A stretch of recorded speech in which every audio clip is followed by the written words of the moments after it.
I used to be really miserable. I used to be depressed. I used to be anxious, suicidal, worried all the time. I used to think so much. And from one day to the next, everything changed. The reason it changed was I listened to Krishnamurti, Jiddu Krishnamurti, and by listening to him, he helped me understand the truth to my very own life. So this is nothing spectacular, groundbreaking, majestic, divine.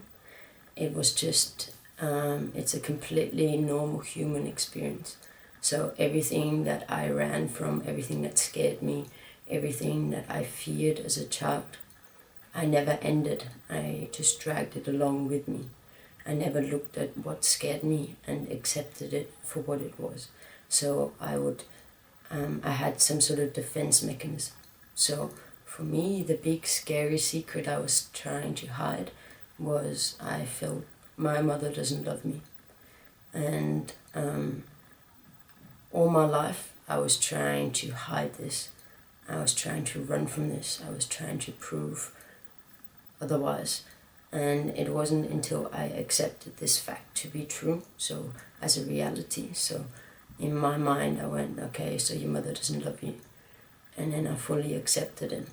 And as soon as I fully accepted it, I wasn't afraid of it. I didn't need to defend myself. I didn't need to overcompensate. I didn't need to be worried about what people think of me. So by accepting my deepest, darkest fear, that my mother doesn't love me, by looking at it and going like, yeah, it's, you felt it, you saw it, you have proof.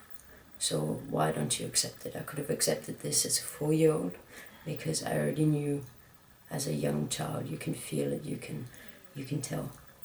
I could have accepted it then, but I didn't. As a 4-year-old child, it was too hard.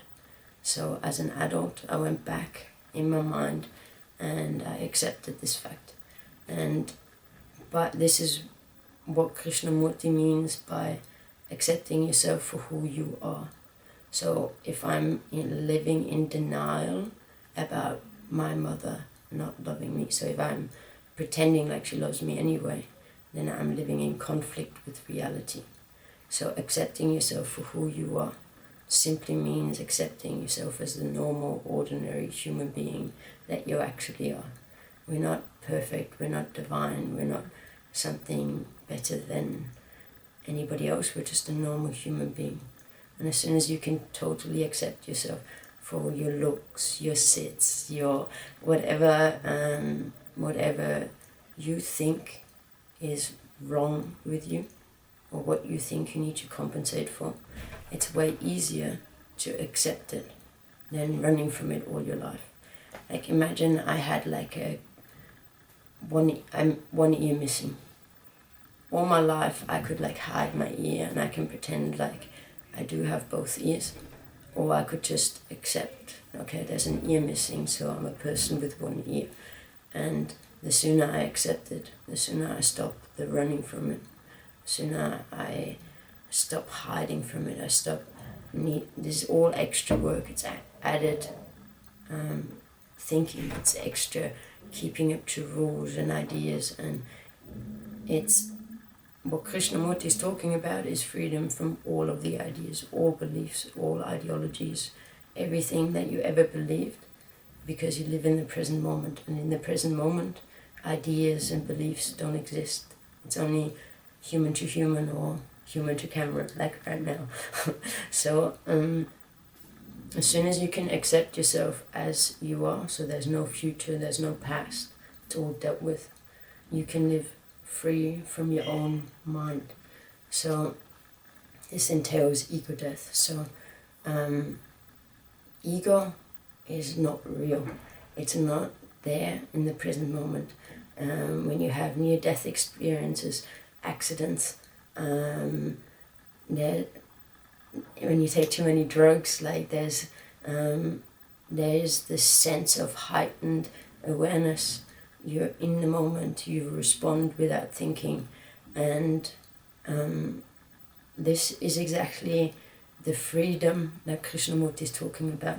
So accepting yourself for who you are entails giving up all the beliefs you have about yourself, entails all the things that you think you should be or should accomplish or what you deserve. So all of that ends with accepting yourself for who you actually are right now. And as soon as I did this, literally from one day to the next, my life changed completely.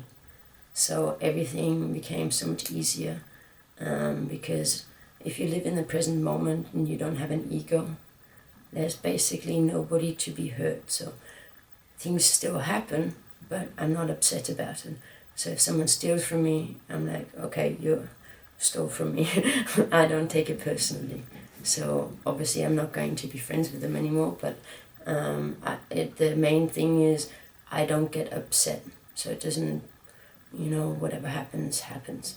So this could be the most dramatic situation, and I'm able to accept things for what they actually are pretty soon. So this changed my life completely. So now when I go into life, there's no fear, there's no shame, there's no depression, there's no suicidal tendencies, and it's all of that was the ego. And as soon as I lived free from that, as soon as I could see that my own ego is just an idea, it's not real. I never held it in my hand. If I looked at my ego at the age of 4, 10, 14, 18, 24, obviously my ego changed all the time, depending on the people that I'm trying to impress, depending on the current rhetoric of society, whatever. So now I'm free from the ego, so I'm just the simple, humble human being that I actually am. It's not impressive, it's just a normal human being. And as soon as you're free from the ego, as soon as you're free from thinking, you're open to receive all the world in a very unbiased view. Before we have a very biased view, so our ego thinks it knows better, so our ego looks at what it needs to look at, so it's like tunnel vision. And as soon as you free your mind, you're open to receive anything. So a passerby is just as important as your friend, more or less. So if a passerby were to stumble, you notice that straight away, because you don't have focus on yourself, you have focus on the whole world. So if someone stumbles, you see that straight away and you go and try and help, because that's the natural thing you do. But if we're in this tunnel vision and we have the ego clouding everything and weighing us down and we're dragging on all this weight, we don't have time, freedom, the openness to see our world completely. And even though I lived in exactly the same world, my world changed foundationally from the get-go. So all you need to do is accept yourself for who you actually are, and not who you are supposed to think you are.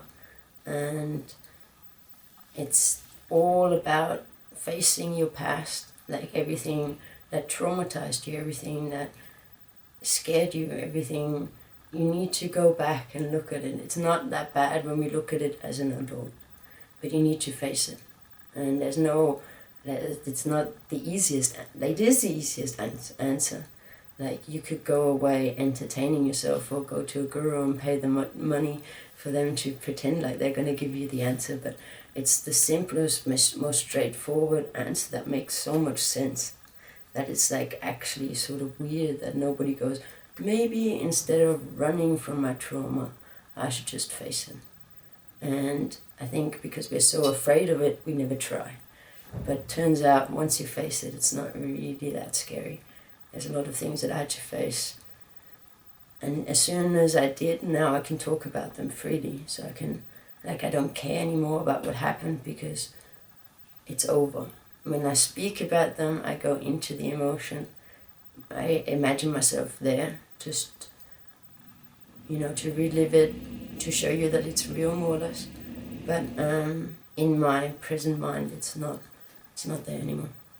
So, yeah. And the love that you feel, so it's like it's like the true definition of self-love. So when you totally accept yourself for who you actually are, not the fake plastic version we try to present, but for who you actually are, the beautiful, humble, simple human being that you actually are. And every human carries their unique beauty, yes, that stays there. Your personality, your character, that's still there. It's just the idea about yourself that will die. And, you'll talk about it with a big smile as well. Once it's gone, it's the biggest salvation you could ever have in your life. So, yeah. Thank you very much for listening. And one love.